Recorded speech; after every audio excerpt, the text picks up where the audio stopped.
Hi friends, ഞാനിന്ന് വന്നിരിക്കുന്നത് നമ്മൾ വീട്ടമ്മമാർക്ക് വളരെ ഉപകാരം ചെയ്യുന്ന ടിപ്സുകളുമായിട്ടാണ്. അപ്പോൾ സ്കിപ്പ് ചെയ്യാതെ കണ്ടാൽ മാത്രമേ നമുക്ക് മനസ്സിലാവുകയുള്ളൂ. അപ്പോൾ നമുക്ക് വീഡിയോയിലോട്ട് കിടക്കാം. അപ്പോൾ ഞാനൊരു അര ഗ്ലാസ് വെള്ളം ഒന്ന് തിളപ്പിക്കാൻ വെച്ചിട്ടുണ്ട്. അതിനകത്ത് 3 ഗ്രാമ്പൂവും കൂടെ ഇട്ട് കൊടുത്തിട്ടുണ്ട്. അപ്പോൾ അത് നമുക്ക് കിച്ചണിൽ ഉപയോഗിക്കാത്ത ഒരു ടിന്നിനകത്തോട്ട് ഒഴിച്ചു കൊടുക്കാം. കാരണം ഇതിനകത്ത് നമ്മൾ വിക്സ് ചേർക്കുന്നത് കൊണ്ട് ഭയങ്കര ഒരു സ്മെല്ലായിരിക്കും. ഗ്രാമ്പു ചതച്ച് വേണേലും ഇട്ട് കൊടുക്കാം കേട്ടോ. അപ്പോൾ നല്ലൊരു സ്മെല്ല് കിട്ടും. പിന്നെ ഇതിനകത്തോട്ട് നമുക്ക് ചൂടോടെ തന്നെ വിക്സ് ഒരു 1/2 ടീസ്പൂൺ അളവിൽ വിക്സ് നമുക്ക് ചേർത്ത് കൊടുക്കാം. അപ്പം ചൂടുവെള്ളത്തിലാകുമ്പോൾ പെട്ടെന്ന് തന്നെ അലിഞ്ഞ് കിട്ടും. അപ്പം നമ്മൾ കിച്ചണിലൊക്കെ ഉപയോഗിക്കുന്ന പാത്രത്തിൽ സ്മെല്ല് നിൽക്കുന്നത് കൊണ്ടാണ് ഇതേപോലെ നമ്മൾ ഉപയോഗമില്ലാത്ത ഒരു ടിന്നിനകത്തോട്ട് കലക്കാൻ പറഞ്ഞത്. അപ്പോൾ ഇതേപോലെ ചെയ്തെടുക്കുക. അപ്പോൾ ഇത്രയും മാത്രം മതി. നമ്മുടെ വീട്ടിൽ പല്ലിയുടെ ശല്യം, അതേപോലെ പാറ്റ, ഉറുമ്പ്, എട്ടുകാലി ഇങ്ങനെയൊക്കെയുള്ള ശല്യങ്ങൾ ഈ വെള്ളം ഒന്ന് സ്പ്രേ ചെയ്യുകയോ അതല്ലെങ്കിൽ നമ്മൾ എവിടെയൊക്കെയാണോ ഈ ശല്യം, ഡൈനിങ് ടേബിളിൽ, അതേപോലെ തന്നെ കിച്ചൻ്റെ ടൈലിൽ, അതേപോലെ ഗ്യാസ് അടുപ്പിൽ, ഇതേപോലെ എല്ലാ ഭാഗത്തും ഒന്ന് തുടച്ചു കൊടുക്കുക വെള്ളം തൊട്ട്. അപ്പോൾ നമുക്ക് അങ്ങനെയുള്ളൊരു ശല്യം ആ പരിസരത്ത് പോലും പല്ലി പാറ്റ ഒന്നും തന്നെ വരത്തില്ല. കാരണം ഈ സ്മെല്ല് അവർക്ക് ഇഷ്ടപ്പെടത്തില്ല. കാരണം നമുക്ക് നല്ലൊരു സ്മെല്ലായിട്ട് തോന്നും, പക്ഷേ അവർക്കത് ഇഷ്ടപ്പെടുകയില്ല. ആ ഭാഗത്തോട്ട് പോലും കൊതുക് പോലും വരത്തില്ല. അപ്പോൾ ഇങ്ങനെയൊന്ന് ചെയ്തു നോക്കുക. അപ്പോൾ എൻ്റെ ഈ ചാനൽ സബ്സ്ക്രൈബ് ചെയ്യാതെ കാണുന്ന കൂട്ടുകാരുണ്ടെങ്കിൽ പ്ലീസ് ഒന്ന് സബ്സ്ക്രൈബ് ചെയ്ത് സപ്പോർട്ട് ചെയ്യാനും കൂടി മറക്കരുത്.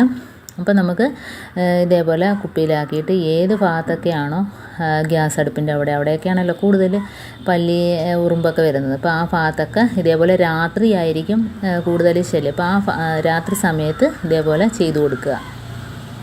ഇപ്പോൾ അടുത്ത ടിപ്പെന്ന് പറഞ്ഞാൽ നമ്മൾ കിഴങ്ങൊക്കെ കുറച്ച് ദിവസം മേടിച്ച് വെക്കുമ്പോഴത്തേന് ഇതേപോലെ മുള വരും. ഇതുപോലെ മുളച്ച് നിൽക്കും. അപ്പോൾ അങ്ങനെ ഇല്ലാതിരിക്കണമെങ്കിൽ നമ്മുടെ കയ്യിൽ വെളുത്തുള്ളി ഉണ്ടെങ്കിൽ ഇതിൻ്റെ കൂട്ടത്തിൽ വെച്ച് കൊടുക്കുക. അപ്പോൾ വെളുത്തുള്ളി ഇത്രയും ഇല്ല എങ്കിൽ ഒരു വെളുത്തുള്ളി ആണെങ്കിലും മതി. നമുക്ക് ഇതേപോലെ ഒന്ന് ഇളക്കിയിട്ട് കിഴങ്ങിൻ്റെ കൂട്ടത്തിൽ വെച്ച് കൊടുത്താൽ മതി. അപ്പം ഇങ്ങനെ മുള വരുന്ന ശല്യം ഒഴിവായി കിട്ടും. ഇപ്പം വെളുത്തുള്ളിയുടെ ആ സ്മെല്ല് കാരണം അതിനകത്ത് മുള വരത്തില്ല കിഴങ്ങ്. അപ്പോൾ നമുക്കങ്ങനെ ഉപയോഗിക്കാവുന്നതാണ്. ഇനിയിപ്പോൾ അടുത്ത ടിപ്പെന്ന് പറഞ്ഞാൽ സവാളയൊക്കെ നമ്മൾ മേടിക്കുമ്പോഴത്തേനും നമ്മൾ കിറ്റോടെ തന്നെ ഇതേപോലെ തന്നെ പ്ലാസ്റ്റിക് കിറ്റായിരിക്കും. അപ്പോൾ ഇതേപോലെ തന്നെ വെച്ചേക്കാൻ പാടില്ല.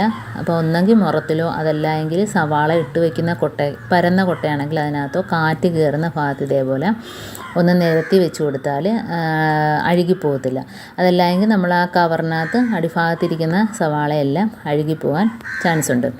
ഇനിയിപ്പോൾ അടുത്ത ടിപ്പെന്ന് പറഞ്ഞാൽ നമ്മൾ മുളക് പൊടിയൊക്കെ ചീത്തയാകാതിരിക്കണമെങ്കിൽ ഇതുപോലെ 1/2 ടീസ്പൂൺ അളവിൽ ഉപ്പ് പൊടി ഇട്ട് കൊടുത്തിട്ട് ഒന്ന് ഇളക്കി കൊടുത്താൽ മതി. അപ്പം ഇതേപോലെ മല്ലിപ്പൊടിയും ചെയ്യാവുന്നതാണ്. അതല്ല എങ്കിൽ നമുക്ക് ഫ്രിഡ്ജിൽ സൂക്ഷിക്കാവുന്നതാണ്. കേടുവരാതെ തന്നെ ഇരിക്കുകയും ചെയ്യും.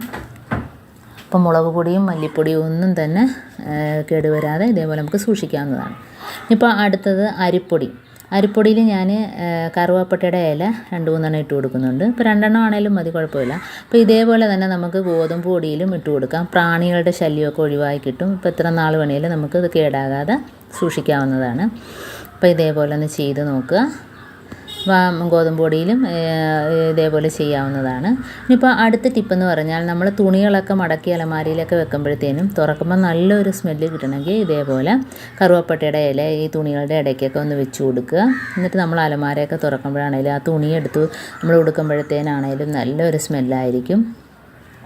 അപ്പോൾ ഇതേപോലെ ചെയ്യാത്തവർ ഒന്ന് ചെയ്തു നോക്കുക. അടുത്ത ടിപ്പെന്ന് പറഞ്ഞാൽ ഞാൻ നിങ്ങളോട് പറയുകയാണ്, ചാനൽ സബ്സ്ക്രൈബ് ചെയ്യാതെ കാണുന്ന കൂട്ടുകാരുണ്ടെങ്കിൽ പ്ലീസ് ഒന്ന് സബ്സ്ക്രൈബ് ചെയ്ത് സപ്പോർട്ട് ചെയ്യാൻ മറക്കരുത്. ഇതിലേതെങ്കിലും ഒന്ന് ഉപകാരപ്പെട്ടു എന്ന് കാണുകയാണെങ്കിൽ ഒന്ന് ലൈക്ക് ചെയ്യാനും കമൻറ്റ് ചെയ്യാനും സബ്സ്ക്രൈബ് ചെയ്യാനും കൂട്ടത്തിൽ ബെല്ലൈക്കൺ ഒന്ന് ക്ലിക്ക് ചെയ്യാനും കൂടി മറക്കരുത്. എന്നാൽ മാത്രമേ ഞാനിടുന്ന ഓരോ വീഡിയോസും നിങ്ങളുടെ മുമ്പിൽ നോട്ടിഫിക്കേഷനായി എത്തുകയുള്ളൂ.